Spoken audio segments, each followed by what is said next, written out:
It's the night of another WWE wrestling pay-per-view. That was redundant, WWE wrestling. Regardless, I wanted to talk about this new Netflix show called Glow, which is based kind of loosely on the gorgeous ladies of wrestling, which was this thing that, kind of this cultural phenomenon that happened in the late 80s and early 90s. It was this all-female wrestling organization. I sort of remember it, but not really. It was not something that I was watching. I was much more into like the WWF at the time and WCW, getting into ECW into the early 1990s. This is me being a big wrestling nerd. I apologize. Regardless, this show, this fictionalized look at how these scrappy bunches of women, or a bunch of women who knew nothing about the wrestling industry, kind of all came together, understood what it was to be a character, and how you could use wrestling as social commentary.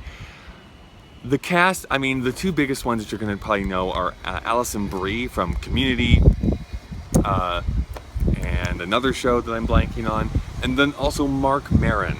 If you've listened to the WTF podcast, or he had his own show on AFC called Maron, who is perfectly cast. Like, someone said it wasn't me who came up with this, but this is the most Mark Maron character, and even more so than even his character on his own TV show. He's this like misanthropic producer guy who's made B movies his entire life and has now kind of been roped into making this wrestling show. It is a comedy co-created by Genji Kohan, who had her hand in creating Orange is the New Black, and it does something very similar in that show, where we start off with this one main character, and then we start to branch off into the supporting characters, understanding their backstories and their histories. I'm a big fan. It is literally combining a lot of my favorite things: comedy, wrestling, women, into this really fun, fantastic package of looking at the struggles of women back in the 80s.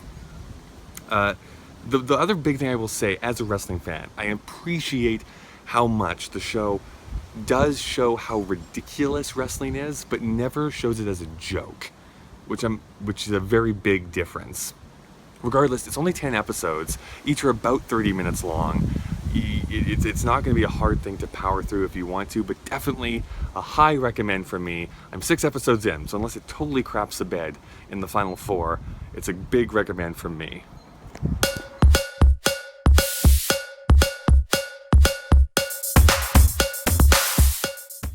So I saw Spider-Man Homecoming a couple of nights ago, and I'm still really kind of trying to process it in my head. I made an entire video last week about my history with Spider-Man and how I have liked or not liked a lot of the different films in the past.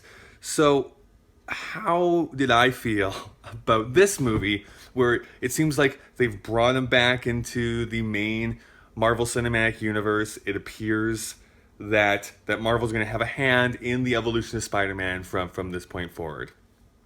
Tom Holland, cast perfectly.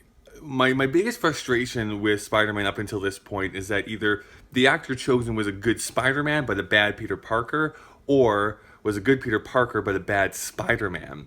Hopefully I did that in the right order. And Tom Holland nails both of them so much. We're back in high school, so that awkwardness and that feeling of insecurity he nails specifically.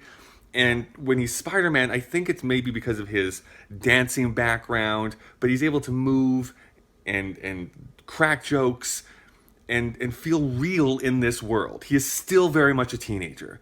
And there's some of the best parts of the movie are him coming to terms with him wanting to be a superhero and wanting to advance up to that level, but being limited by his immaturity. And trying to realize this quote that's in the trailer, so I don't feel it's a spoiler. But Tony Stark tells to him in the movie that if, and I'm going to totally horribly mangle this quote, but if you need the suit to be the man, then you're not the man. If you need the suit to be somebody, then you aren't anybody. Does anyone remember how the quote goes? Because I can't remember right now. But that rings true for the movie. And it was, I think, a very emotional point when Tony does that, because you can't hide behind that. You still have to do heroic things.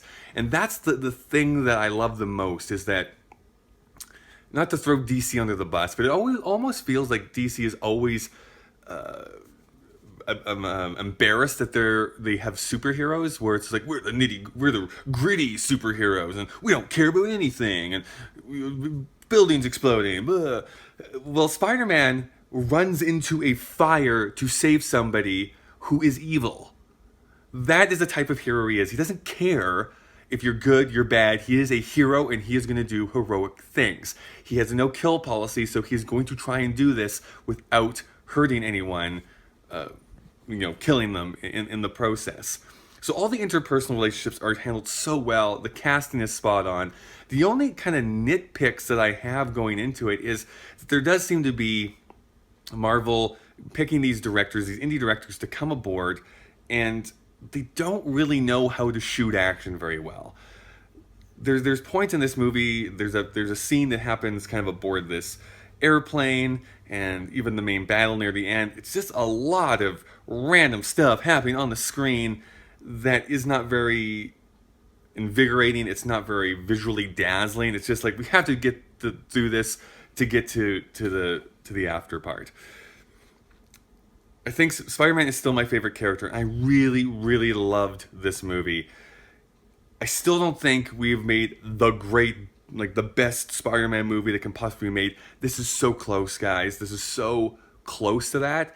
It's just hampered a little bit. I think maybe, even though it's not an origin story, it still kind of feels like we're introducing you to the character, understanding who he is, so that maybe by the next time, as we layer on villains, as we add on to that grayness of this underworld that's happening, that we might get that the best version of this. And one final thought, that is what I loved so much about Michael Keaton and the Vulture, which is this is not someone who's like suffering from personality disorder. This is not some guy who's like, I'm just crazy and want to destroy the world. This is a person who has a very legitimate beef and gripe with his position in life, and he is doing something to support his family, and he's doing something that he feels is altruistic. He's just misguided. And I think that the butting up of him and Peter Parker as both these working class people was really interesting, and Michael Keaton nails this character 100%. Can't wait. I'm probably going to go and watch this again, but I'm a big fan. It was some good stuff this week. Saw some good stuff. What did you think of Spider-Man? Let me know down in the comments below. When are we seeing Miles Morales? When's that happening? I don't know. All right. See you next week.